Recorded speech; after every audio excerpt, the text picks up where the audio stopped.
Hello all the aspirants, welcome back to competition affairs. और आज का जो वीडियो है वो है जनवरी करंट अफेयर्स को लेके, जो कि हम पार्ट वन डाल चुके थे पहले, और ये पार्ट टू है और ये फाइनल पार्ट है।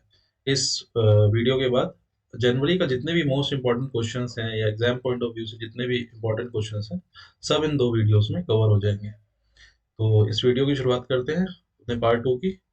और जो पहला क्वेश्चन है, 69 क्वेश्चन हम कर चुके हैं ऑलरेडी, और ये आज 70 क्वेश्चन से स्टार्ट करेंगे। और लगभग 136 या 138 टोटल क्वेश्चंस हैं एक मंथ के लिए। मेरे ख्याल से ज़्यादा नहीं है, और इम्पोर्टेंट है सारे, तो ध्यान से इसको मतलब देख लीजिएगा। तो क्वेश्चन है, recently India one the match against Sri Lanka with highest ever run margin in ODI history and the run margin was of how many runs। अभी हमें पता है कि श्रीलंका जो है भारत के दौरे पे आया था मैच खेलने। ओडीआई मैच हुए थे श्रीलंका और इंडिया के बीच में, और भारत ने एक ऐतिहासिक जीत जो है दर्ज की है। और वो इतिहास किस चीज में रचा है कि काफी ज्यादा रन से हराया है। मतलब आज तक वर्ल्ड रिकॉर्ड में ओडीआई हिस्ट्री में वनडे इंटरनेशनल में ऐसा नहीं हुआ है कि कोई भी टीम इतने ज्यादा रन से जीती हो। तो भारत ने रिकॉर्ड दर्ज किया है कितने रनों से जीतकर? 317 रन से जीतकर रिकॉर्ड दर्ज किया है। और अगर स्कोर की बात करें तो भारत ने 390 रन बनाए थे, लक्ष्य दिया था, और श्रीलंका 73 पर ऑल आउट हो गई थी। तो डिफरेंस कितना हो गया? 317 रन का। और ये एक ऐतिहासिक डिफरेंस है। इतनी इतनी बड़ी जीत, इतने बड़े रनों की जीत आज तक किसी ने भी हासिल नहीं की है। और ये जो थर्ड ओडीआई था, ये हुआ था केरला में, तिरुवनंतपुरम में। तो answer is 370 run. Next question है, recently which state became the first to implement blindness control policy in India. अभी हाल ही में भारत का कोई एक राज्य है जिसने पहली बार ब्लाइंडनेस कंट्रोल पॉलिसी लाई है भारत में। पहला राज्य कह सकते हैं जिसने ये पॉलिसी ला, मतलब जिसने ये पॉलिसी लाया है, ब्लाइंडनेस कंट्रोल पॉलिसी। मतलब विजन इम्पेयरमेंट। विजन इम्पेयरमेंट जो जिनको सही से नहीं दिखता है, एक आंख से नहीं दिखता है या दोनों आंखों से नहीं दिखता है, उनके लिए नीति लाई गई है, उनके भले के लिए, उनके बेनिफिट के लिए एक पॉलिसी चलाई गई है, और वो चलाई गई है राजस्थान गवर्नमेंट द्वारा। इस पॉलिसी में है क्या, इसके अंतर्गत करेगी क्या ये राज्य सरकार? ये करेंगे कि जितने भी गवर्नमेंट मेडिकल कॉलेजेस हैं, जितने भी गवर्नमेंट मेडिकल कॉलेजेस हैं, उसमें दो चीजें करने वाले हैं। एक तो एक केराटोप्लास्टी सेंटर खोलने वाले हैं, और दूसरा काम ये करने वाले हैं कि आई बैंक खोलने वाले हैं। तो जो भी इंसान अपनी आई डोनेट करना चाहता है मदद के लिए, जो जिनको जरूरत है, वो आई बैंक में दे सकता है। ठीक है, जिनको जरूरत है वो यहाँ से जो डोनेट में मिली हुई आई वो ले सकते हैं। और केराटोप्लास्टी सेंटर बेसिकली होता है, केराटोप्लास्टी टेक्निक है कॉर्निया ट्रांसप्लांट की। तो जिनको नहीं दिखता है, जिनकी आंखों की रोशनी जा चुकी है, उनका कॉर्निया ट्रांसप्लांट करना पड़ता है, इसलिए केराटोप्लास्टी सेंटर भी खोले जा रहे हैं गवर्नमेंट मेडिकल कॉलेजेस में। तो ये स्कीम है, ये पॉलिसी है, और ये कहाँ की है? राजस्थान गवर्नमेंट ने करी है लॉन्च। यहाँ के सीएम अगर बात करें, अशोक गहलोत जी। राजस्थान के सीएम जो है अशोक गहलोत। नेक्स्ट क्वेश्चन है, recently 21st Varun naval exercise was conducted between India and. अभी हाल ही में 21वां संस्करण हुआ है वरुण नेवल एक्सरसाइज का, और वो किसके किसके बीच में हुआ है? भारत और फ्रांस के बीच में हुआ है। और ये कैसा है? नेवी की एक्सरसाइज है, नौसेना अभ्यास। आगे बढ़ते हैं। तो आंसर क्या है? France. Varun naval exercise France के साथ हुई है। In January 2023, according to the report by World of Statistics, who is the richest actor in India? India की बात की गई है, सबसे अमीर अभिनेता कौन बन चुके हैं अगर हम वर्ल्ड ऑफ स्टैटिक्स रिपोर्ट की बात करें? तो अगर भारत की बात करें तो वो बन चुके हैं शाहरुख खान। और ग्लोबली बात करें तो ये फोर्थ पे हैं इन वर्ल्ड। दुनिया के चौथे सबसे अमीर अभिनेता हैं और भारत के सबसे ज्यादा अमीर अभिनेता हैं। अगर ग्लोबली बात करें पहले नंबर पे कौन है वर्ल्ड में, तो ये हैं जेरी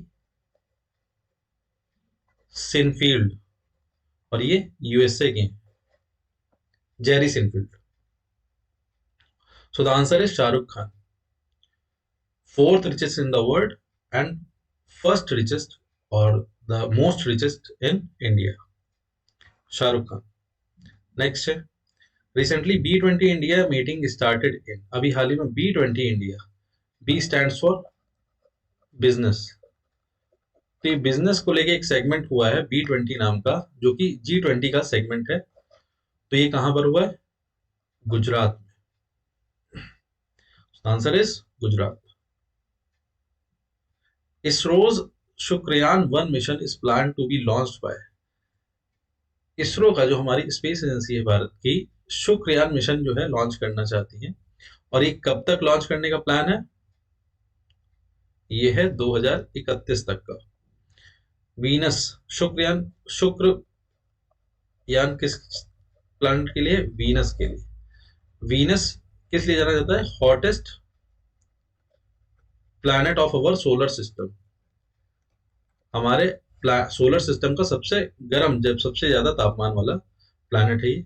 और एक चीज और है कि ये अर्थ ट्विन भी बोला जाता है, अर्थ ट्विन मतलब अर्थ की तरह ही दिखने वाला, काफी ज्यादा रिजेंबल करता है, इसलिए अर्थ ट्विन या फिर सिस्टर भी बोला जाता है, अर्थ सिस्टर किसको, प्लैनेट वीनस को। और ये शुक्रयान 1 जो मिशन है 2031 को, 2031 तक जो है लॉन्च करने का सोचा है इसरो ने, 1 right. So the answer is 2031। Recently, Malaysia Open Badminton Tournament Super 1000 is won by which of the following?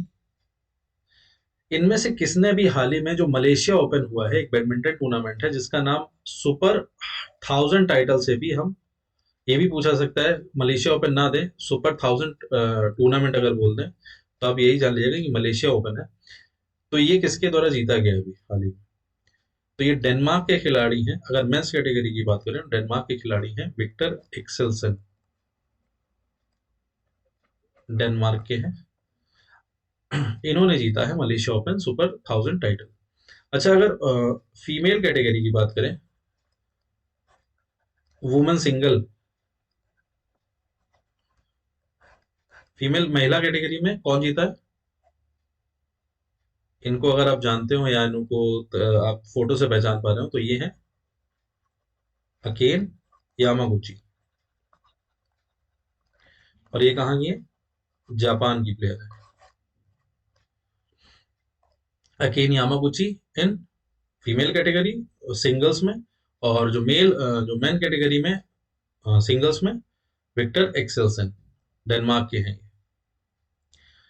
Next है, recently NCERT launch the India's first national assessment regulator named, अभी हाल ही में एनसीईआरटी ने भारत का पहला एक असेसमेंट रेगुलेटर, एक बॉडी लॉन्च की है, ठीक है, बॉडी जो कि रेगुलेट करेगी, वो बताते हैं आगे, लेकिन उसका नाम क्या है, इंडिया का पहला नेशनल असेसमेंट रेगुलेटर है जो एनसीईआरटी द्वारा लॉन्च किया गया है, उसका नाम क्या है, तो उसका नाम है परख,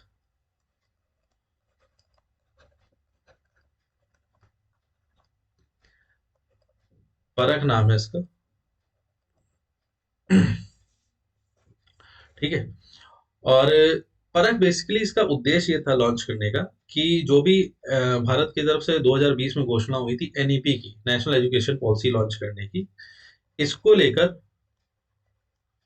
परख को लॉन्च किया गया है, ठीक है, कि एक नई नीति, शिक्षा नीति लाने का जो प्लान है भारत सरकार का, कि जो भी स्टेट बोर्ड में और सेंट्रल बोर्ड में जो भी डिफरेंसेस हैं, या कहीं किसी स्टेट की एजुकेशन पिछड़ी हुई है, तो उसको कैसे सुधारा जाए या उसको कैसे समान मुख्य धारा में लाया जाए, उसके लिए एक नई शिक्षा नीति जो पूरे भारत को एक साथ आगे करे, ताकि जब जो स्टूडेंट का जो विकास है, जब स्टूडेंट का विकास होगा तो समाज का विकास होगा, और समाज का विकास होगा तो इस देश का विकास होगा।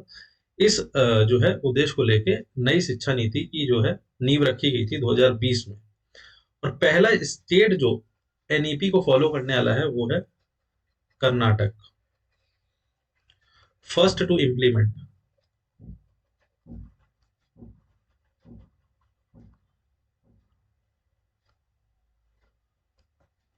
ठीक है। अब यहां पर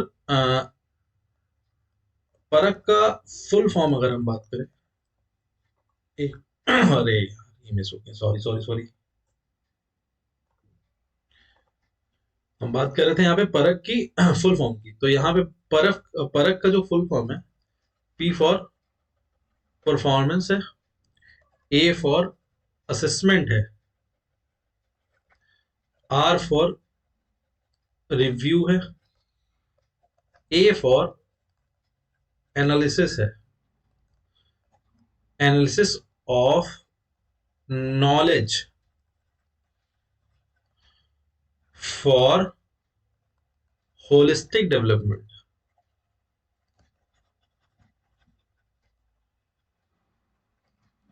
तो परख का फुल फॉर्म क्या हो गया? Performance assessment review analysis of knowledge for holistic development. तो इसका उद्देश्य यही है, तो इसका उद्देश्य यही है कि जो भी नई शिक्षा नीति है उसके लिए बेस तैयार करना इस बॉडी का, कि क्या बदलाव होने चाहिए, ये तय करेगा परख। ये बॉडी तय करेगी कि क्या चेंजेस लाने चाहिए कि हम नई शिक्षा नीति लागू कर पाए पूरे देश में। तो आंसर इज परख। नेक्स्ट है, recently India donated 12,500 doses of pentavalent vaccine to which country? अभी हाल ही में इंडिया ने 12,500 डोजेस पेंटावेलेंट वैक्सीन के डोनेट किए हैं, दान में दिए हैं, किस कंट्री को? तो ये दिए हैं क्यूबा को। पेंटावेलेंट वैक्सीन जो है, जैसा कि नाम में ही छुपा हुआ है, पेंटा का मीन्स होता है 5। तो ये हमारी जो हमारी 5 लाइफ थ्रेटनिंग जो डिजीज होती हैं उनसे बचाने का काम करती है ये वैक्सीन। और ये 5 जो डिजीजेस हैं, ये कौन कौन सी हैं? पहला है डिप्थीरिया, दूसरा है पर्टूसिस, तीसरा है hepatitis B, fourth is HIV। यहाँ पे आई स्टैंड करता है इन्फ्लुएंजा के लिए, इन्फ्लुएंजा के लिए। और पांचवा जो है वो है टिटनस। तो इन 5 बीमारियों से रोकथाम करता है ये वैक्सीन, जो है हमें बचाता है। तो 12,500 डोजेस जो है पेंटावेलेंट वैक्सीन की किसको दान में दी गई हैं? क्यूबा को। क्यूबा की जो कैपिटल है वो है हवाना। नेक्स्ट है, which district in India became the first constitution literate district in India? तो अभी एक कैंपेन चलाया गया एक स्टेट में, एक डिस्ट्रिक्ट में, एक स्टेट के एक डिस्ट्रिक्ट में, और वहां पर लोगों को संविधान के बारे में जानकारी दी गई। वहां पे लोगों को संविधान के बारे में जानकारी दी गई, और इस ये कैंपेन चलाया गया डिस्ट्रिक्ट पंचायत द्वारा, जिला पंचायत के लेवल पे ही चलाया गया था। और सजग किया गया कॉन्स्टिट्यूशन से, और वहां के लोगों के उनके वहां के लोगों को उनको उनके राइट्स के बारे में बताया गया। तो ऐसा पहला जो डिस्ट्रिक्ट बना है जो कि कॉन्स्टिट्यूशनल, ये कॉन्स्टिट्यूशन लिटरेट डिस्ट्रिक्ट बना है। लिटरेसी की अगर बात करें तो ये केरला सबसे आगे आता है, और ये सारे डिस्ट्रिक्ट केरला के ही हैं। इसमें से आपको बताना है कि कौन सा डिस्ट्रिक्ट है। पढ़ाई लिखाई की बात हो रही है तो कलम की बात होगी, और कलम कहाँ चली है? कोलम में। Kollam is the correct answer for first constitutional literate district in India. पहला है इसलिए इंपॉर्टेंट है, वो भी डिस्ट्रिक्ट है, स्टेट नहीं है। अगर स्टेट पूछा जाए तो आप बता सकते हो कि केरला डिस्ट्रिक्ट, केरला स्टेट के डिस्ट्रिक्ट में ऐसा हुआ है, एक कैंपेन के थ्रू जो कि जिला पंचायत लेवल पे चला गया था। और इसको जो पढ़ाने वाले थे, मतलब इसके बारे में जो बताने वाले थे, सीनेटर्स उनको बोला गया, जो इस चीज के बारे में बता रहे थे, कॉन्स्टिट्यूशन की जानकारी दे रहे थे। सो नेक्स्ट क्वेश्चन है, recently who was appointed as deputy of national security adviser? तो हाल ही में अभी किसको नियुक्त किया गया है as deputy of national security adviser? तो ये है उप उप राष्ट्रीय सुरक्षा सलाहकार। मतलब ये एनएसए को असिस्ट करेंगे। एनएसए के नीचे जो मतलब पोस्ट रहता है वो रहता है deputy of national security adviser. तो ये बनाए गए हैं पंकज कुमार सिंह जी। नेशनल सिक्योरिटी, अगर deputy of national security adviser की बात कर रहे हैं तो एनएसए की भी बात कर लेते हैं, जो कि हैं अजीत डोवाल जी। और ये फिफ्थ है, पांचवें एनएसए है ना, पांचवें राष्ट्रीय सुरक्षा सलाहकार है हमारे देश के। बेसिकली एनएसए जो है हेड करते हैं किसको? जो हमारी राष्ट्रीय सुरक्षा परिषद है, नेशनल सिक्योरिटी काउंसिल जो है हमारी, इसके हेड होते हैं एनएसए। ये कब बनी थी? एन एनएससी कब बनी थी? ये काउंसिल कब बनी थी? 1998 में। और तब पहले जो एनएसए बने थे वो थे पीसी मिश्रा जी, जिनका पूरा नाम है ब्रजेश चंद्र मिश्रा जी। तो ये पहले एनएसए बने थे 1998 में। और आज की डेट में अगर देखा जाए तो फिफ्थ हैं अजीत डोभाल, और डिप्टी एनएसए जो बने हैं वो हैं पंकज कुमार सिंह। नेक्स्ट क्वेश्चन है, recently India Shubham Gill hit a double century in an ODI and became the youngest and dash in the world to do so। अभी हाल ही में शुभम गिल जी ने जो है 208 रन मारे थे, ठीक है, और एक डबल सेंचुरी मारी है ओडीआई में। जल्दी नहीं होता ऐसा। और ये इस डबल सेंचुरी के बाद ये विश्व के सबसे यंगेस्ट बन चुके हैं ऐसा करने वाले। यंगेस्ट मतलब सबसे कम एज वाले हैं जो ये ऐसा इन्होंने किया है, डबल सेंचुरी मारी है। और ये 8th हो चुके हैं वर्ल्ड में ऐसा करने वाले। 8वें ऐसे खिलाड़ी हैं जिन्होंने डबल सेंचुरी मारी है ओडीआई में। पहले कौन थे? हमारे भारत के ही सचिन तेंदुलकर जी।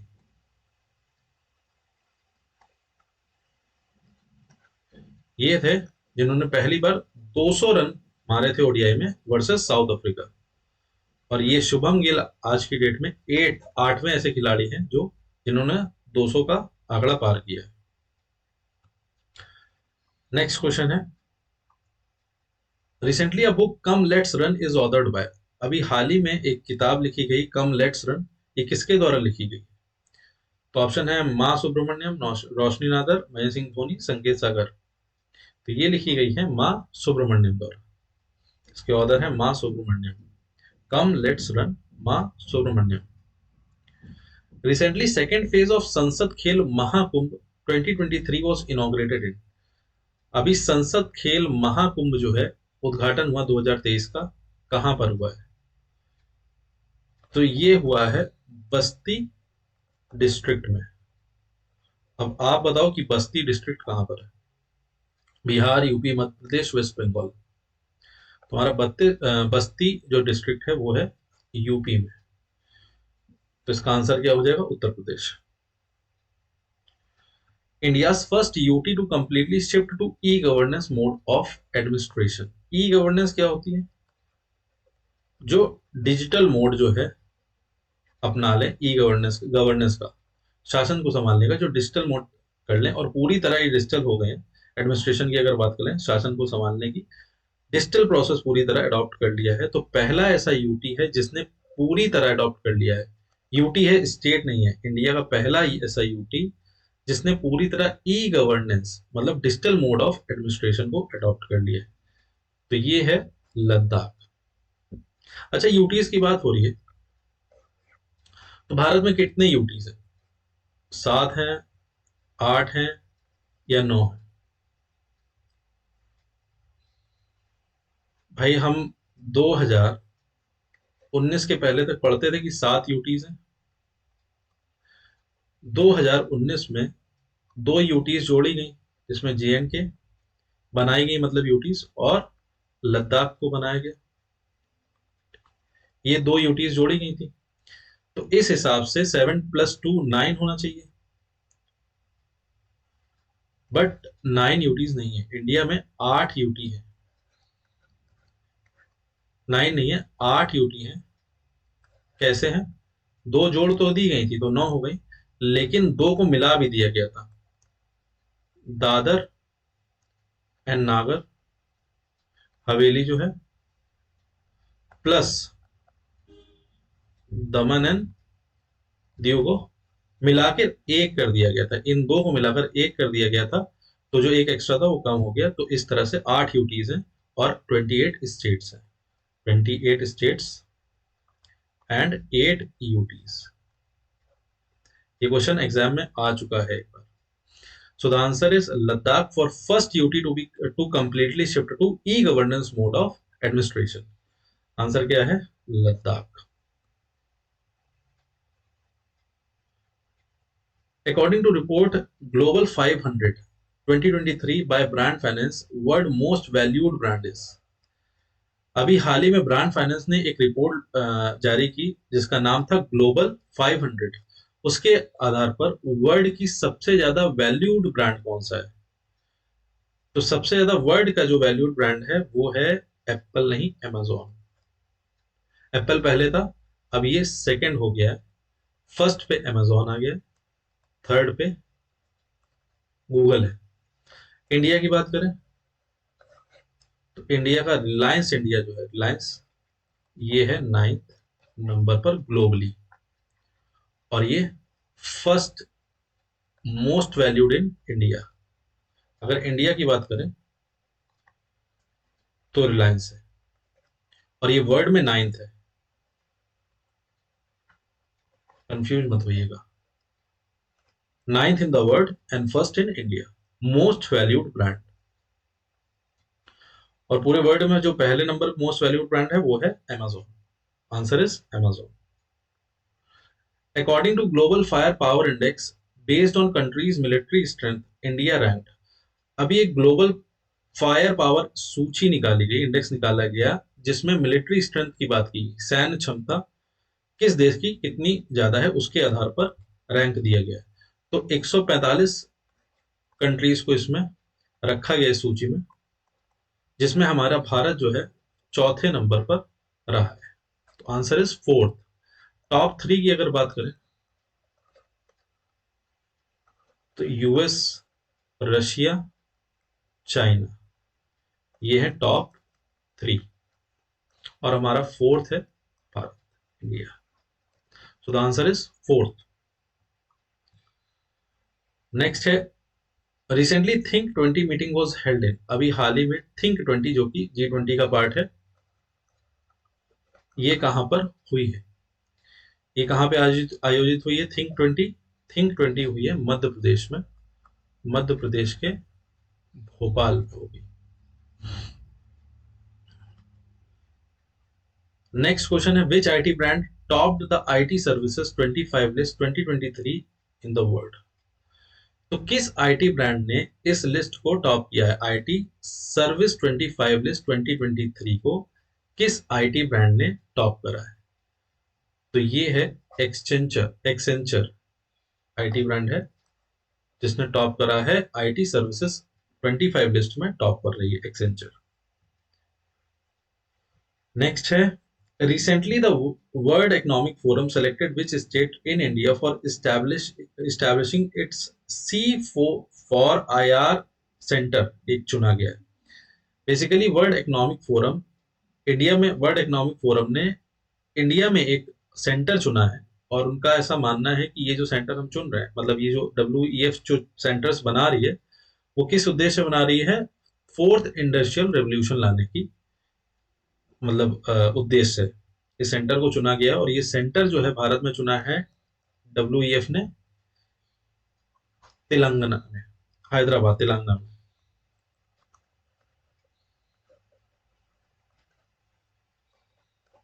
ठीक है, WEF द्वारा चुना गया है। ये भारत का एक ही मात्र ऐसा सेंटर है जो WEF द्वारा चुना गया है, और WEF के का ये 18th सेंटर है। 18th centre of WEF for fourth industrial revolution, और भारत का जो है ये पहला है और मात्र अकेला है। एक ही है भारत में सेंटर जो WEF द्वारा चुना गया है, और वो कहाँ पर है? हैदराबाद, तेलंगाना में। WEF की बात करें तो इसका जो इस्टेब्लिशमेंट हुआ था वर्ल्ड इकोनॉमिक फोरम का 1971 में, और इसके फाउंडर जो है वो है क्लॉस श्वाब। और हेडक्वार्टर अगर बात करें तो कोलोनी कोलोनी स्विट्जरलैंड में। So the answer is Hyderabad for centre by WEF for fourth industrial revolution. कहां पर बनाया गया? हैदराबाद, तेलंगाना में। याद रखिएगा, साइंस और टेक से अगर कोई जुड़ी हुई चीज है तो कई बार ऐसा है कि इसकी प्रोबेबिलिटी है कि हैदराबाद और तेलंगाना स्टेट आंसर में हो। नेक्स्ट क्वेश्चन है, recently sound pod is launched by. हाल ही में साउंड पॉड जो है किसके द्वारा लॉन्च किया गया है? तो ये लॉन्च किया गया है गूगल पे द्वारा। जैसे हम देखते हैं साउंड पॉड है क्या एक्चुअल में, जैसे हम देखते हैं कि हम कहीं पे डिजिटल पेमेंट करते हैं तो एक बॉक्स होता है, साउंड बॉक्स होता है, वो अनाउंसमेंट करता है कि इतना पेमेंट आ गया है या इतने रुपए ट्रांसफर हो गए। तो उसी तरह गूगल पे ने भी अपना एक साउंड बॉक्स निकाला है जिसका नाम है sound pod, launch by Google Pay. Next है, international tourism fair FITUR was organised. अभी एक अंतरराष्ट्रीय पर्यटन मेला जो है लगा जिसका नाम है फितूर 23, और ये कहाँ पे ऑर्गेनाइज किया गया? तो इस फ्लैग को अगर आप देख के पहचान पाओ तो ये है स्पेन का फ्लैग। तो ये स्पेन में लगा है। अब आपको ऑप्शन में बताना है कि कौन सा है ऑप्शन। पेरिस है, रोम है, मैड्रिड है, टोक्यो है। तो obviously Madrid, capital of Spain. Madrid में ऑर्गेनाइज हुआ है फितूर 2023। नेक्स्ट है, recently India shared a friendship pipeline for supplying diesel. अभी हाल ही में एक भारत ने साझा की है फ्रेंडशिप पाइपलाइन। किस चीज के लिए? Supplying diesel to. किसको ये डीजल मतलब सप्लाई करने के लिए चलाई गई है फ्रेंडशिप पाइपलाइन भारत की तरफ से? तो डीजल सप्लाई होगा किसको? बांग्लादेश को। ठीक है, सो the answer is Bangladesh, friendship pipeline Bangladesh. Who is appointed as new director for National Health Authority? नया डायरेक्टर कौन बनाया गया नेशनल हेल्थ अथॉरिटी के लिए? तो ये बनाए गए हैं प्रवीण कुमार जी। नेशनल हेल्थ अथॉरिटी जो है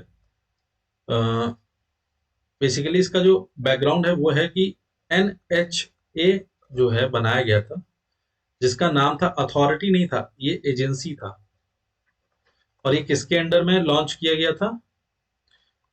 health ministry, health and family welfare के अंडर में लॉन्च किया गया था मिनिस्ट्री। 2018 में एजेंसी था, फिर इसको 2019 में ऑटोनॉमस कर दिया गया। मतलब अब ये अपनी पॉलिसीज खुद बना सकता है। ठीक है, और ये क्या हो गया? अथॉरिटी हो गया। 2019 में ऑटोनॉमस हो गया और ये हो गया नेशनल हेल्थ अथॉरिटी। पहले क्या था? National health agency. तब ये किसके अंडर में था? Health and family welfare ministry के अंडर में था। फिर 2019 में नेशनल हेल्थ अथॉरिटी कर दिया गया। अब ये ऑटोनॉमस है, अपनी पॉलिसीज खुद बना सकता है ये सब। ठीक है, तो बेसिकली ये जो एजेंसी है ये लॉन्च की गई थी PMJ योजना के लिए, प्रधानमंत्री जन आरोग्य योजना के लिए लॉन्च किया गया था। और झारखंड रांची में जो है सबसे पहला फर्स्ट स्टेट जहां पे PMJ योजना लॉन्च की गई थी, जहां पे ये था झारखंड रांची, PMJ। तो इसके नए जो है बनाए गए हैं डायरेक्टर नेशनल हेल्थ अथॉरिटी के, और वो हैं Praveen Kumar ji, Praveen Kumar for the director of national health authority. Next है, according to Ernst and Young India will reach GDP size of USD 26 trillion by. अभी एक रिपोर्ट आई है अर्नेस्ट और यंग की, उसमें ये बताया गया है कि भारत जो है, भारत की जो जीडीपी का जो साइज है वो 26 ट्रिलियन डॉलर हो जाएगा। लेकिन ये कब तक हो जाएगा, किस सन तक हो जाएगा? तो ऐसा रिपोर्ट में बताया गया है कि इंडिया के जब 100 ईयर्स हो जाएंगे इंडिपेंडेंस के, तब तक ऐसा अनुमान कर रहे हैं कि 26 ट्रिलियन हो जाएगी जीडीपी साइज हमारे इंडिया की। तो 100 साल कब पूरे होंगे? 1947 में हमारा देश आजाद हुआ था, तो 2047 में ऐसा अनुमान करा जा रहा है कि 26 ट्रिलियन इकोनॉमी हमारा देश छू लेगा। और ये रिपोर्ट किसके द्वारा है? अर्नेस्ट एंड यंग के द्वारा। नेक्स्ट है, according to 14th international conference for civil aviation 2023 best sustainable greenfield award, airport sorry award नहीं, एयरपोर्ट अवार्ड वन बाय। तो best sustainable greenfield airport award किसको इस बार मिला है? ये मिला है मोपा एयरपोर्ट को। अभी हाल ही में जो है ग्रीनफील्ड इंटरनेशनल एयरपोर्ट था गोवा का, जिसका नाम बदलकर मोपा कर दिया गया था, और ये फॉर्मर सीएम आगे जो गोवा के जो फॉर्मर सीएम थे मनोहर पारिकर जी, उनके नाम के ऊपर ये रखा गया था। तो ये कहाँ पे है? गोवा में। इंपॉर्टेंट है, पूछा सकता है, मोपा किसके ऊपर रखा गया है? मनोहर पारिकर जी, जो यहाँ के फॉर्मर सीएम थे। नेक्स्ट है, who is the new prime minister of New Zealand? तो न्यूजीलैंड के नए प्रधानमंत्री कौन अभी बने हैं? ये बने हैं क्रिस हिपकिंस। क्रिस हिपकिंस बने, और ये किसको रिप्लेस करा इन्होंने? जैगिंडा अर्डर्न को। पहले ये थी, और अब क्रिस हिपकिंस है। नेक्स्ट है, तो द आंसर इज न्यूजीलैंड के नए पीएम क्रिस हिपकिंस। नेक्स्ट है, the first district in the country to provide basic document to all tribals under A B C D programme. A B C D programme basically चलाया गया है किस लिए? डॉक्यूमेंट डिजिटाइजेशन के लिए।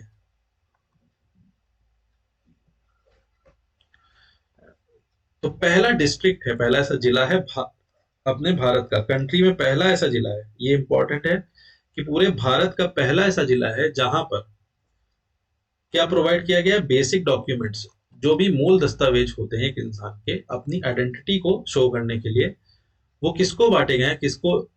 ट्राइबल्स को, जनजाति। ठीक है, जनजाति को बांटे गए हैं, जहाँ पे लोगों के पास ट्राइबल्स के पास बेसिकली दिखाने के लिए मतलब उनके जो बेसिक डॉक्यूमेंट होते हैं, होते नहीं उनके पास, आइडेंटिटी अपनी बताने के लिए, दिखाने के लिए, प्रूफ करने के लिए। तो उसके लिए ये काम किया गया है, और ये केरला स्टेट में हुआ है। केरला स्टेट में एबीसीडी प्रोग्राम चलाया गया है, और डॉक्यूमेंट, जो भी बेसिक डॉक्यूमेंट्स है उनको रजिस्टर करने का काम किया है ट्राइबल्स को, और ये हुआ है वयनाड में। वयनाड वो डिस्ट्रिक्ट है पहला, जहां पर भारत का पहला डिस्ट्रिक्ट बन गया है वयनाड, जहां पे ट्राइबल्स को उनके बेसिक डॉक्यूमेंट्स दिए गए हैं। ठीक है, तो answer is Wayanad. According to report global 500 by brand finance, global 500 report की बात करें ब्रांड फाइनेंस की तरफ से, जो है इंडिया का स्ट्रॉन्गेस्ट ब्रांड कौन सा है? अभी हमने लास्ट में क्वेश्चन में देखा था कि जो ग्लोबल का था वो कौन सा था? Amazon। और इंडिया का स्ट्रॉन्गेस्ट ब्रांड कौन सा था? रिलायंस जियो, जो कि वर्ल्ड का नाइन्थ है, नाइन्थ इन वर्ल्ड। भारत का पहला और विश्व का 9वें नंबर का इंडिया स्ट्रॉन्गेस्ट ब्रांड कौन सा है? रिलायंस जियो। और वर्ल्ड स्ट्रॉन्गेस्ट की अगर बात करें तो वो है Amazon। और वर्ल्ड में जो रिलायंस जियो का जो रैंक है वो है 9th। कंफ्यूज मत होइएगा। So the answer is Reliance Jio for India's strongest brand according to Global 500 report by Brand Finance. Next है, Who won the Indian Snooker Open Crown 2023? अभी हाल ही में इंडियन स्नूकर ओपन क्राउन 2023 किसने जीता ये खिताब? वैसे तो फेमस है स्नूकर में पंकज अडवाणी जी, लेकिन आंसर पंकज अडवाणी नहीं है, आंसर है लक्ष्मण रावत जी, जिन्होंने इंडियन स्नूकर ओपन क्राउन 2023 जीता है। नेक्स्ट है, Which state distributed Hakkupatra to Banjaras belonging to Lambani tribes? अभी हाल ही में किस स्टेट ने, किस राज्य ने वितरण का काम किया है, क्या वितरित किया है? हक्कू पत्र टू बंजारास। किसको? बंजारास को, जो कि एक ट्राइब है, एक जनजाति है, लंबानी ट्राइब्स है। और ये लंबानी ट्राइब्स कहाँ को बिलोंग करती हैं? कर्नाटक को। तो आंसर हो जाएगा कर्नाटक। और हक्कू पत्र क्या है? हक्कू पत्र का बेसिकली मतलब होता है क्लेम लेटर। ये लिखा हुआ है कन्नड़ में। हक्कू पत्र कन्नड़ जो है वर्ड है, और इसका मतलब होता है क्लेम लेटर। अधिकार पत्र दिया गया है लैंड का, किसको? लंबानी ट्राइब्स को। और ये कहाँ पे हुआ है? कर्नाटक में। मतलब उनको लैंड का अधिकार दे दिया गया है। वहां पे जो लंबानी ट्राइब्स के जो लाभार्थी हैं, लगभग 52,000 लाभार्थियों को दिया गया है। तो ऐसा कहाँ हुआ है? कर्नाटक में। नेक्स्ट है, India first state to be green energy state by 2025। India का पहला राज्य जो कि हो जाएगा ग्रीन एनर्जी स्टेट घोषित हो जाएगा। कब तक? 2025 तक। क्वेश्चन दूसरी तरह भी पूछा जा सकता है कि इंडिया का जो पहला स्टेट हो वो कब तक ग्रीन एनर्जी स्टेट घोषित कर दिया जाएगा। तो 2025 वो सन दे सकते हैं, तो 2025 तब आपको मार्क करना होगा। लेकिन वो पहला स्टेट है कौन सा जो ग्रीन एनर्जी स्टेट बन जाएगा 2025 तक? तो ये है Himachal Pradesh. Green energy state का मतलब क्या है? कि जहां पे कन्वेंशनल सोर्स यूज की जाए, conventional source of energy production, energy production के कन्वेंशनल सोर्स यूज किए जाए। कन्वेंशनल सोर्सेज हैं कौन से? जैसे सन हो गया, रिवर वाटर हो गया। रिवर वाटर के मोशन को यूज करके एनर्जी को प्रोडक्शन किया है। जैसे हम देखते हैं रिवर वाटर यूज करके हम इलेक्ट्रिसिटी प्रोड्यूस करते हैं। तो इन कन्वेंशनल सोर्सेज से, जो कि हमारे एनवायरनमेंट के लिए अच्छे हैं, पॉल्यूशन नहीं करेंगे, इनको यूज करके एनर्जी को प्रोडक्शन करना क्या कहलाता है? Green energy state. तो ऐसा हो जाएगा हिमाचल प्रदेश में 2025 तक। और ये भारत का पहला राज्य होगा जो कि ग्रीन एनर्जी स्टेट घोषित होगा 2025 तक, हिमाचल प्रदेश। अभी यहाँ पे चर्चा में रहा है, सीएम है सुखविंदर सिंह सुक्खू जी, और यहाँ के जो गवर्नर है वो है आरवी आर्लेकर जी।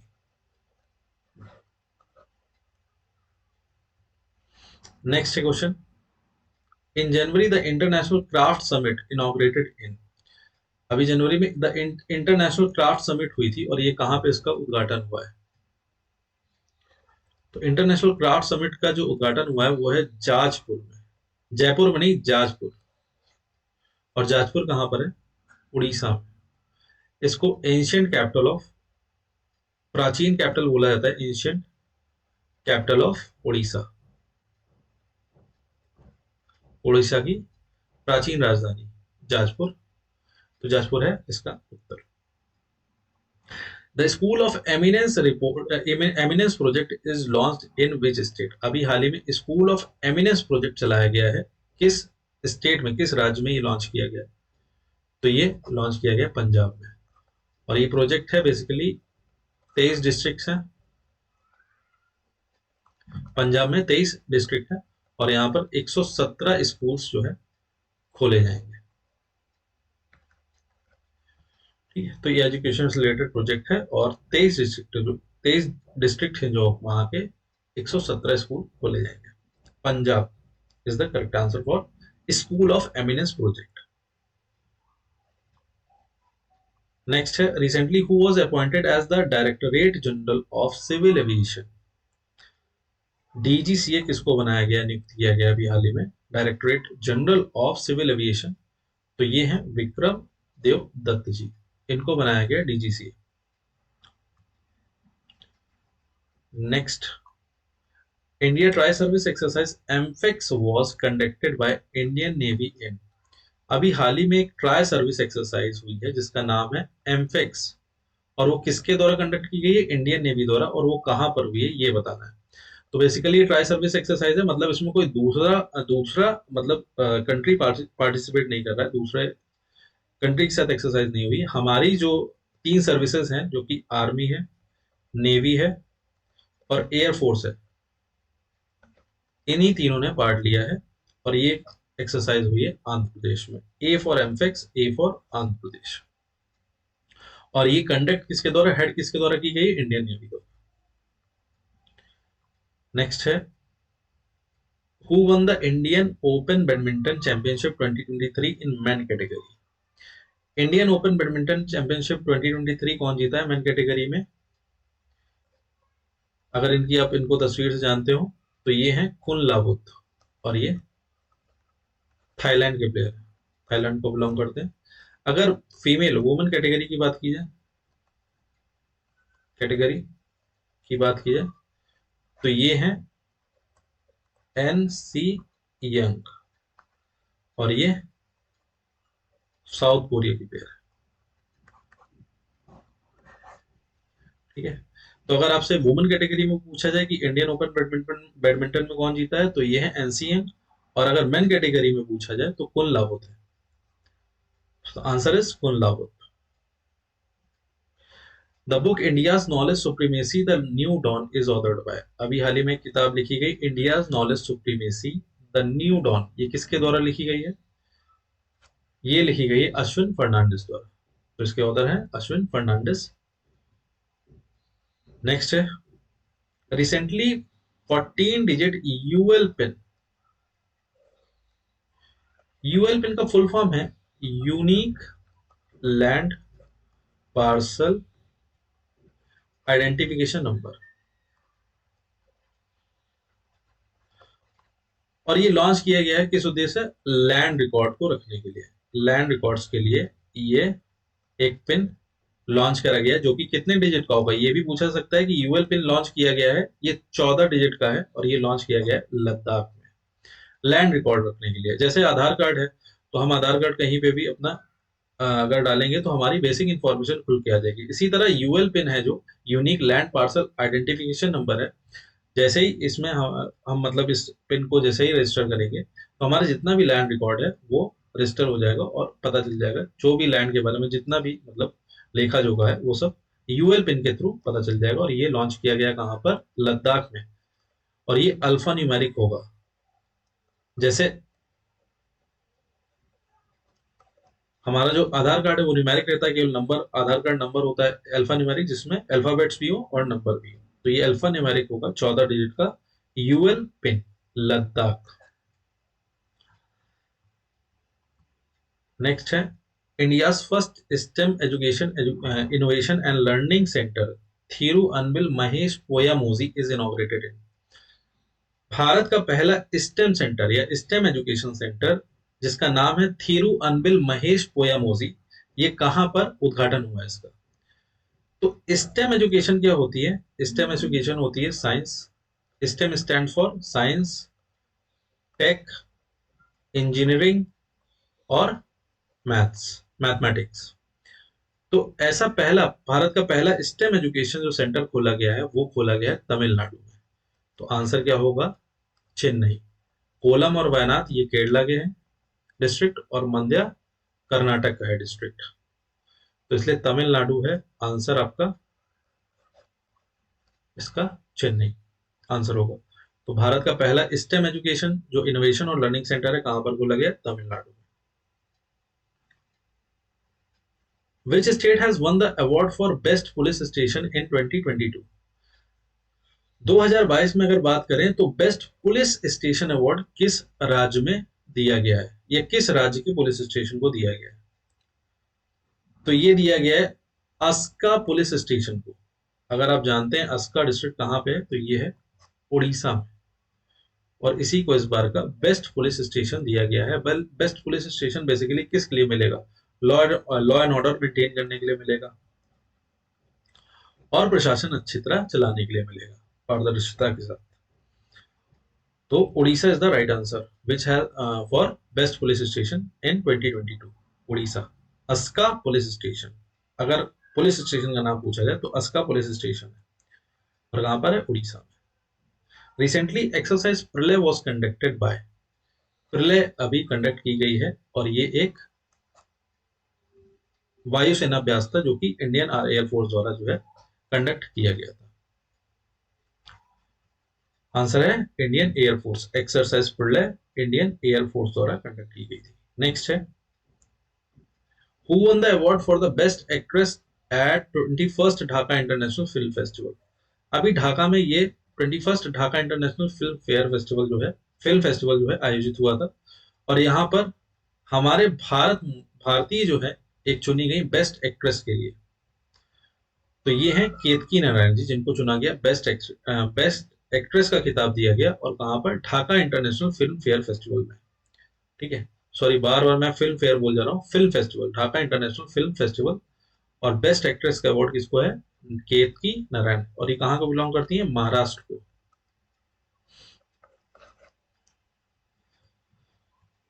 नेक्स्ट है, recently Nora virus was reported in which state of India. अभी हाल ही में नोरा वायरस कहाँ पर पाया गया या केस आया नोरा वायरस को कहाँ रिपोर्ट करा गया हाल ही में इंडिया में? तो ये हुआ है केरला में, 3 या 4 केसेस आए हैं नोरा वायरस। आंसर है Kerala. Who won the most distinguished scientist of the year award at Indian achievers award. अभी हाल ही में किस वैज्ञानिक को मोस्ट डिस्टिंग्विश्ड साइंटिस्ट का खिताब दिया गया है, अवार्ड दिया गया है? तो ये है आर विष्णु प्रसाद जी, इनको मिला है मोस्ट डिस्टिंग्विश्ड साइंटिस्ट का award, R Vishnu Prasad. Next है, recently who won the India open badminton title 2023 in women category. पढ़ चुके हैं हम लोग अभी क्वेश्चन में लास्ट में।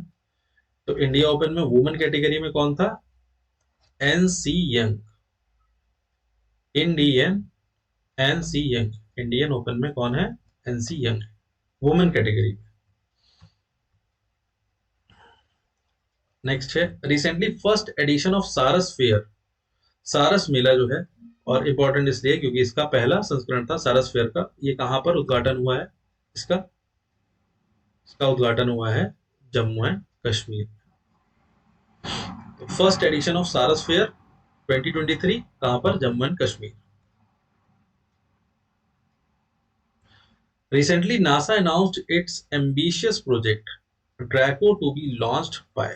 अभी नासा ने हाल ही में अनाउंस किया कि वो एक ड्रैको नाम का प्रोजेक्ट है और उसको लॉन्च करना चाहते हैं, लेकिन ये कब तक लॉन्च कर देंगे ड्रैको को? तो ये कर देंगे 2027 तक ड्रैको को लॉन्च करने का प्लान है नासा का। ये भी पूछा जा सकता है कि नासा, ये जो ड्रैको प्रोजेक्ट है किसके द्वारा लॉन्च करा जाना है? तो ये नासा द्वारा लॉन्च करा जाना है। ड्रैको बेसिकली है क्या कि अब नासा और भी जल्दी पहुंचना चाहता है स्पेस में, तो इसके लिए ये कर क्या रहे हैं? न्यूक्लियर पावर को यूज करेंगे, न्यूक्लियर पावर को यूज करेंगे स्पेसक्राफ्ट में। और जो टाइम जो खर्च होता है स्पेस में पहुंचने में, उसको कम करना चाहते हैं और भी जल्दी पहुंचना चाहते हैं स्पेस में, तो न्यूक्लियर पावर का यूज करके। तो ये है ड्रैको प्रोजेक्ट, और ये 2027 तक लॉन्च करने का सोचा है नासा ने। नासा की बात करें तो नासा का एस्टेब्लिशमेंट हुआ था 1958 में, और इसके जो एडमिनिस्ट्रेटर हैं, जो हेड है, वो है bill Nelson. So the answer is 2027 Project Draco by NASA. Recently, India's largest floating solar project was inaugurated in। अभी हाल ही में भारत का सबसे बड़ा लार्जेस्ट फ्लोटिंग सोलर प्रोजेक्ट कहां पर उद्घाटन हुआ है इसका? तो ये हुआ है धनस लेक पर। अगर आपको पता है कि धनस लेक कहां पर है, धनस लेक है चंडीगढ़ में। तो भारत का सबसे बड़ा फ्लोटिंग सोलर प्रोजेक्ट है, वो कहां पर उद्घाटन हुआ है? चंडीगढ़ में। और कहां पर? At Dhanas lake. इस तरह से कुछ नजारा होगा। नेक्स्ट है, recently India celebrated the dash edition of republic day. अभी हाल ही में रिपब्लिक डे सेलिब्रेट हुआ 26 जनवरी को। तो ये कौन सा एडिशन था? ये था 74th एडिशन। ठीक है, और इस बार जो चीफ गेस्ट रहे हैं हमारे, वो कौन रहे हैं? प्रेसिडेंट ऑफ किस देश के रहे हैं? इजिप्ट के रहे हैं। ठीक है, और इनका नाम है अब्दुल सीसी, एक बार इसको आप कंफर्म कर लीजिएगा। वैसे अब्दुल सीसी है, पूरा मुझे याद नहीं, बीच का मैं शायद बोल रहा हूँ। अब्दुल सीसी है, गलत ले लूँ उससे अच्छा है मैं इतना ही बताऊं, आप कंफर्म कर लेना। लेकिन ये पक्का है कि इजिप्ट के प्रेसिडेंट हैं जो, वो 74th एडिशन जो रिपब्लिक डे का है उस पे चीफ गेस्ट है। इस बार का जो है 2023 में जो रिपब्लिक डे मनाया गया, उसमें चीफ गेस्ट कौन रहे हैं? इजिप्ट के प्रेसिडेंट। 74th एडिशन था 2023 में जो गणतंत्र दिवस मनाया गया, 74th। नेक्स्ट है, she feeds the world program कहां पर लॉन्च किया गया? शी जुड़ा हुआ है तो ये वुमेन के लिए चलाया गया होगा। She feeds the world program कहां पर लॉन्च किया गया? ये लॉन्च किया गया है वेस्ट बंगाल में। और उद्देश्य इसका प्रोग्राम का क्या है कि हेल्प करना, मतलब स्किल डेवलपमेंट प्रोग्राम है एक तरह से। और ट्रेनिंग देना किसको देंगे ये? जो स्मॉल स्केल बिजनेस वूमेन, उनको स्किल डेवलपमेंट करवाने का प्रोग्राम है। तो ये कहां पर स्टार्ट हुआ है? वेस्ट बंगाल में। नेक्स्ट है, the third edition of the annual orange festival 2023 was organised. तीसरा संस्करण है किसका? The annual orange festival 2023। ये कहां पर ऑर्गेनाइज किया गया है? ये किया गया है नागालैंड में। Third edition of annual orange festival, Nagaland. Next है, recently the first edition of air exercise Veer guardian. अभी पहला एडिशन वीर गार्जियन का, इंपॉर्टेंट इसलिए पहला संस्करण है किसका? वायुसेना अभ्यास है वीर गार्जियन नाम का, इंडिया ने परफॉर्म करा है किसके साथ? वीर गार्जियन। ये क्वेश्चन शायद अभी पहले हुआ भी, रिपीट हो गया। तो ये किसके साथ? जापान के साथ इंडिया ने कंडक्ट करा है। ठीक है, वायुसेना अभ्यास है और ये पहला वायुसेना अभ्यास है वीर गार्जियन, इंपॉर्टेंट है। जापान के साथ इंडिया ने परफॉर्म करा है। नेक्स्ट है, India first intranasal covid vaccine इनो जिसका नाम है iNCOVACC was developed indigenously by. Bharat की पहली ऐसी कोविड वैक्सीन जो कि हम नोज के थ्रू ले सकते हैं, एडमिनिस्टर करी जा सकती है, जिसका नाम है इनकोवैक। ये किसके द्वारा जो है स्वनिर्मित है, भारत में ही बनाई गई है। किसके द्वारा बनाई गई है? तो ये भारत बायोटेक द्वारा बनाई गई है। भारत बायोटेक की जो पॉपुलर एक वैक्सीन बनाई गई थी कोविड के लिए, क्या नाम था उसका? कोवैक्सीन। हेडक्वार्टर इसका कहां पर है? Hyderabad. Bharat biotech first international Covid vaccine Incovacc नाम की है, जिसको हम नोज से एडमिनिस्टर कर सकते हैं। राइट, तो Bharat biotech is the correct answer. Next है, रिसेंटली ए प्रोग्राम नेम्ड निधि आपके निकट वाज लॉन्च्ड बाय। अभी हाल ही में एक प्रोग्राम है जिसका नाम है निधि आपके निकट। ये किसके द्वारा लॉन्च किया गया है? तो ये लॉन्च किया गया है ईपीएफओ द्वारा, एम्प्लॉइज प्रोविडेंट फंड ऑर्गेनाइजेशन द्वारा। ईपीएफओ, निधि आपके निकट।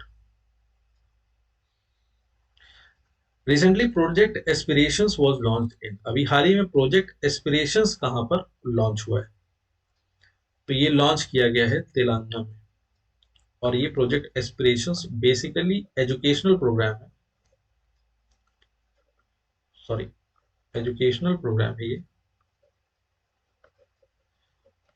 जिस किसके लिए है? 9th से लेके 12th तक की स्टूडेंट्स के लिए, गर्ल स्टूडेंट्स के लिए। ठीक है, जिसमें इनको एजुकेशनली ट्रेन करा जाएगा अच्छे से। ठीक है, और शायद प्रोग्राम का जो थीम है वो है train your trainer. 9th class से लेकर 12th क्लास तक की गर्ल्स के लिए, गर्ल्स स्टूडेंट्स के लिए ये प्रोग्राम है। प्रोग्राम या प्रोजेक्ट है एस्पिरेशंस, कहां पर चलाया गया है? तेलंगाना में। India's first green solar panel factory to be operational by end of 2023 is on inaugurated in। Bharat की पहली ग्रीन सोलर पैनल फैक्ट्री कहां पर चालू हो जाएगी 2023 के अंत तक? कहां पर उद्घाटन हुआ इसका? इसका उद्घाटन हुआ है रुद्रपुर में। अब जिनको पता है रुद्रपुर कहाँ है तो बता देंगे उत्तराखंड करेक्ट आंसर है। ल्यूमिनस पावर टेक्नोलॉजीज, हम ऐड देखते आ रहे हैं काफी सालों से। जब इन्वर्टर का पीक चल रहा था, काफी जरूरत पड़ती थी, तब ये हम देखते थे ऐड, इसके ल्यूमिनस बैटरीज है, ल्यूमिनस इन्वर्टर है। तो ये ल्यूमिनस द्वारा जो है ये पहली फैक्ट्री डाली जाएगी। किसकी चीज की है? भारत की पहली है ग्रीन सोलर पैनल फैक्ट्री है, जहाँ पे मैन्युफैक्चर होंगे ग्रीन सोलर पैनल, और ये उत्तराखंड में डाली जाएगी। इनॉग्रेट, उद्घाटन हो गया इसका, ठीक। और इस एंड तक ये चालू हो जाएगी फैक्ट्री बनना, मतलब बनना शुरू हो जाएंगे पैनल। नेक्स्ट है, who is the brand ambassador of NMDC? NMDC क्या है? National mineral development corporation. और इसके ब्रांड एम्बेसडर कौन बनाए गए हैं? तो एक बॉक्सर है, लेकिन यहाँ पे ऑप्शंस मेरे ख्याल से आपको ढूंढने में दिक्कत होगी, क्योंकि यहाँ पे सभी बॉक्सर्स हैं। तो और अगर हिंट देना हो तो CWG कॉमनवेल्थ गेम हुआ था 2022 बिर्मिंघम का, उसमें इन्होंने गोल्ड जीता था। जो भी इसका उत्तर है, गोल्ड जीता, तो वो है निखत जरीन जी। तो इनको बनाया गया है brand ambassador of NMDC. Next है, mission Aditya L1 India first ambitious mission is mission 2। India का पहला जो है एक स्पेस मिशन है जिसका नाम है स्पेस मिशन, मतलब इसरो द्वारा जो मिशन है वो है मिशन आदित्य L1 नाम का है। तो ये भारत चाहता है, कहाँ पर ये एक्सप्लोर करना चाहता है, ये जो मिशन है ये कहाँ करे, कहाँ के लिए है, और ऐसा पहली बार हो रहा है, ठीक है। मून के लिए है, वीनस के लिए है, जुपिटर के लिए है, सन के लिए है। तो ये एक सन एक्सप्लोरर मिशन है। पहली बार ऐसा हो रहा है कि सन को एक्सप्लोर करने के लिए भारत का प्रयास है, और ये इस जून जुलाई में लॉन्च होने की संभावना है इसकी, जिसका नाम है मिशन आदित्य L1। इंपॉर्टेंट है, इंडिया का पहला एम्बिशियस मिशन है, कहां के लिए? सन के लिए। सन को एक्सप्लोर करने की कोशिश करेंगे। नेक्स्ट है, who won the Australian open 2023 in men's category? Australian open की बात करें टेनिस की, तो मेन कैटेगरी में कौन जीता है? सर्बिया के खिलाड़ी हैं वो, जिसको पता है, नोवाक जोकोविक, सर्बिया के खिलाड़ी। और अगर वुमेन कैटेगरी में बात करें तो ये बेलारूस की हैं, अरायना सेबालेंका। ये कहां की है? बेलारूस की है। वुमेन कैटेगरी में आंसर क्या होगा ऑस्ट्रेलियन ओपन का? Arena Sabalenka.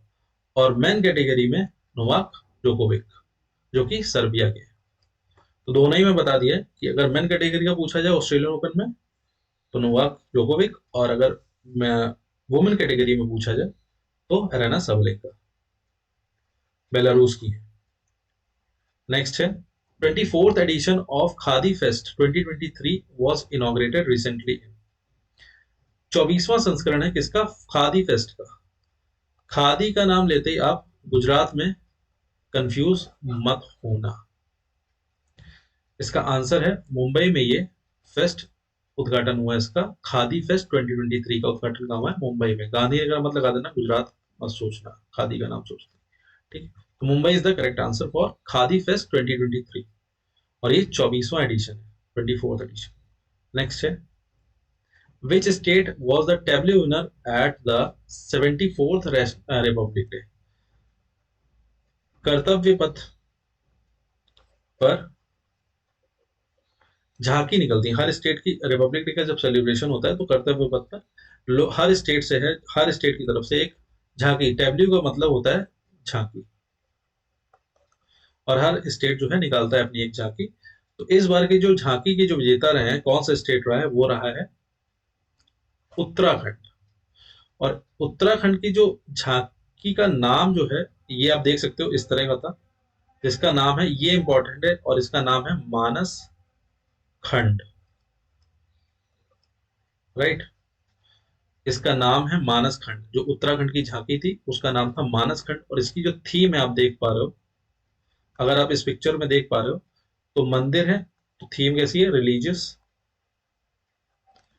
और आगे आप देख रहे हो हिरन बने हुए हैं, तो कहीं ना कहीं ये वाइल्ड लाइफ को भी डिपिक्ट कर रहे हैं। तो ये रिलीजियस और वाइल्ड लाइफ दोनों को मिला के थीम रखी गई थी, झांकी सजाई गई थी। तो इसी को इस बार विनर रखा गया है, उत्तराखंड स्टेट को tableau winner at 74th republic day. और ये ध्यान रखना, इस झांकी का नाम था मानस खंड। नेक्स्ट है recently Ladli Behna scheme was launch in. अभी हाल ही में लाडली बहन नाम की एक स्कीम लॉन्च करी गई है, और ये किस स्टेट में लॉन्च हुई है? ये लॉन्च हुई है मध्य प्रदेश में। नाम से समझ आ रहा है कि वुमेन्स के लिए, अंडर प्रिविलेज्ड वुमेन जो वंचित हैं आर्थिक तौर पर, लेकिन ये ध्यान रखना है ऑन इकोनॉमिक बेसिस पे ये स्कीम चलाई गई है। जो अभी आर्थिक रूप से वंचित हैं उनके लिए स्कीम चलाई गई है, और इस स्कीम के अंतर्गत 1,000 रुपए पर मंथ दिए जाएंगे ऐसे वुमेन को, ठीक है, जो कि वंचित है, वंचित महिलाएं हैं जो। और एम है, उद्देश्य इसका आर्थिक आजादी, ठीक है। तो ये मध्य प्रदेश में लॉन्च की गई है लाडली बहन स्कीम। नेक्स्ट है who became the new drugs controller general of India. नए drugs controller general of India कौन बनाए गए हैं अभी हाल ही में? तो ये हैं राजीव सिंह रघुवंशी जी। इनको बनाया गया है drug controller general of India. Next, who was appointed as the G20 Sherpa for India's first G20 Sherpa meeting held in December 2022। तो पहली G20 शेरपा मीटिंग कहां पर हुई थी? ये हुई थी उदयपुर में, उदयपुर राजस्थान, ठीक है। तो इसके लिए शेरपा को चुना गया था। शेरपा कौन बने थे? अमिताभ कांत जी, जो कि एक्स सीईओ हैं किसके? नीति आयोग के। स्पेलिंग में जो भी मिस्टेक हो उसको थोड़ा सा इग्नोर करिएगा, आपको सुन के समझ आ रहा होगा तो आप अपने उसमें लिख लीजिएगा। तो एक्स सीईओ हैं इसके, फॉर्मर सीईओ हैं नीति आयोग के अमिताभ कांत, इनको शेरपा चुना गया है G20 का। शेरपा एक नेपाली वर्ड है, नेपाली वर्ड है जिसका मीनिंग होता है गाइड। गाइड क्या करता है? बेसिकली आपको रास्ता बताता है। तो G20 शेरपा चुनने का या बनाने का यही मतलब होता है कि G20 किस तरह आगे रेगुलेट होगी, या किस तरह से आगे चलेगी, या मैनेजमेंट उसका किस तरह से होगा, इसलिए G20 शेरपा चुना जाता है। और वो शेरपा किसको चुना गया है? वो गाइड है G20 समिट के, कौन है? अमिताभ कांत जी, जो कि एक्स सीईओ है नीति आयोग के। अभी नीति आयोग की बात करें, सही सही लिख देता हूँ, नीति आयोग की बात करें तो 1 जनवरी 2015 को इसका फॉर्मेशन हुआ था। और आज की डेट में जो, ये छोड़ दीजिए, 8 की डेट में जो करंट में जो सीईओ है वो है परमेश्वरम अय्यर, जो आज की डेट में सीईओ है नीति आयोग के। और अगर वाइस चेयरपर्सन की बात करें तो ये है सुमन के बैरी। राइटिंग इग्नोर करिएगा, मैं बोल रहा हूं वो सुनिएगा और लिख लीजिएगा अगर आपको नहीं समझ आ रहा है। वाइस चेयरपर्सन कौन है? नीति आयोग की सुमन के बैरी। और सीईओ कौन है? परमेश्वरम अय्यर। एक्स सीईओ अमिताभ कांत बनाए गए G20 शेरपा। तो आंसर क्या हो गया? अमिताभ कांत जी। नेक्स्ट है who won the Tata Steel Masters 2023 chess event. Tata Steel Masters 2023, जो कि शायद 85th एडिशन है, ये किसने जीता है? तो ये है इसके विनर, और इनका नाम है अनीश गिरी। नेक्स्ट क्वेश्चन है हु ऑथर्ड द बुक, और ये लास्ट क्वेश्चन है, who authored the book the poverty of political economy. ये जो किताब है the poverty of political economy, इसके ऑथर कौन है? इसके ऑथर है मेघनाथ देसाई, ठीक है। तो दैट्स ऑल फॉर जनवरी 2023। और इस वीडियो के बाद जनवरी के जितने भी इंपॉर्टेंट क्वेश्चंस थे और जितने भी एक्सपेक्टेड क्वेश्चंस हैं वो सभी मतलब कवर कर लिए गए। और अब जो है नेक्स्ट वीडियो जो हम आएंगे मिलेंगे, वो मिलेंगे फेब को लेके, उसको भी हम दो पार्ट्स में, करंट अफेयर जितना भी है उसका कवर करेंगे फेब का पूरा, और वो भी दो पार्ट्स में आएगा। तो तब तक के लिए जो भी है आप इस वीडियो को अच्छे से करते रहें और रिवाइज करते रहें। मिलते हैं नेक्स्ट वीडियो में जो कि होगी फेब का पार्ट 1 फिर पार्ट 2। राइट। तब तक के लिए अपना ख्याल रखिए, तैयारी जबरदस्त रखिए। Thank you.